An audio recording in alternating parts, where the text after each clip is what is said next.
Hey guys, and welcome back to Hashtag Cyber Insecurities. This is week number 3, and this week we're going to be covering limiting administrator access to your computer. So let's get started. Hey, so what we're going to be going over today is user accounts and making sure that they are secure and making sure that they are not providing more access than they really need.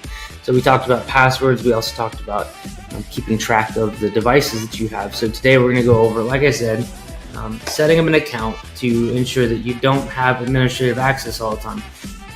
Making sure that you have a lower privileged account that you're using on a daily basis will ensure that you don't accidentally download things that you are unsure of. So you go to a website, you get an email and you click on something. It's a whole lot better to have a standard user account to where it blocks it from downloading rather than just automatically downloading everything, because you're in an elevated administrator status. So let's hop over and take a look at this. So on a Macintosh, which is what I'm starting on, we're going to go over real quick how to create a user account. So you'll go up to System Preferences, and then under Users and Groups, first thing you have to do is unlock this to make the changes. So I'm already in an admin status, but I need to get inside of there so that I can make the change.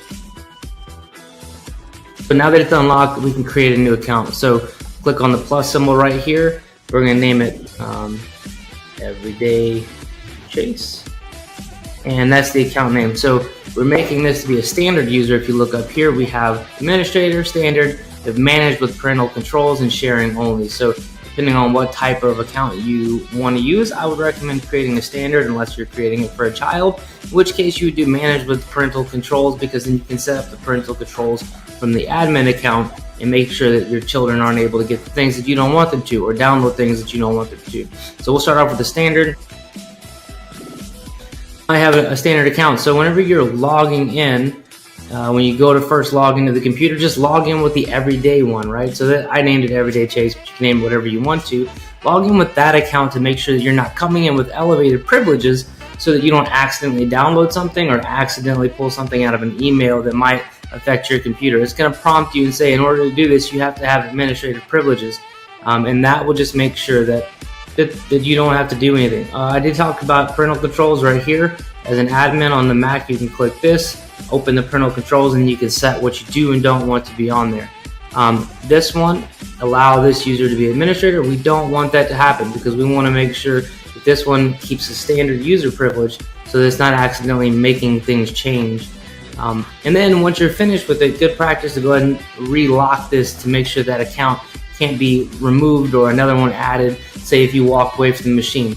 So as an administrator, if you were to sit here and you were to configure something and then you had to use the restroom and you got up and left, anybody who came and sat down could now control your computer as an admin. So logging in as a standard user just increases that security to make sure that somebody can't just randomly stop and use your machine. So let's do it on a Windows machine. I have a VM running so that we can do this one as well. If you go into Windows, you'll have to create a new user in the settings.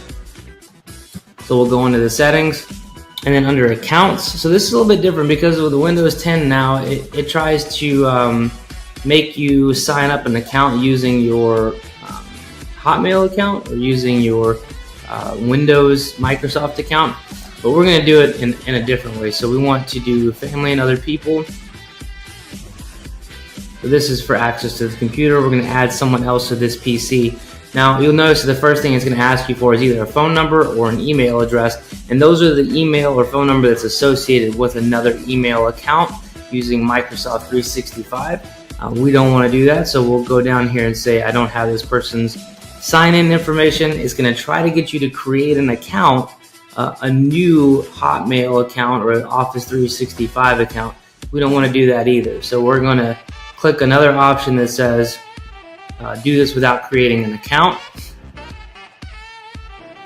right here. So we scroll down, add a user without a Microsoft account. So we're creating an account just on this machine, not setting up a whole new Office 365. So Everyday Chase, make a password. I did that again, huh?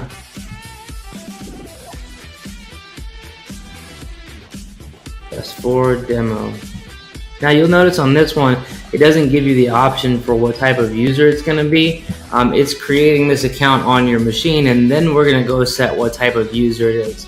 I'm also going to quickly show you how to restrict things down. Same thing that we did on the Mac version, right? So right here, it's going to pop up. It's just going to take a second for it to create this account.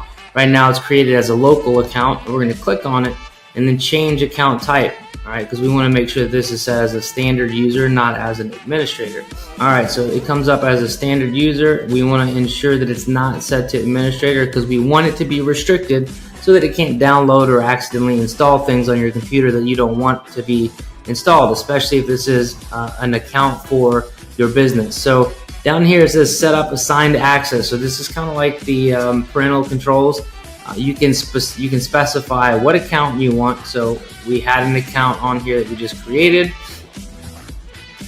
and it's going to pop up and ask which one. I want to use this one, and you can specify exactly which applications you want that account to be able to use. So specify application.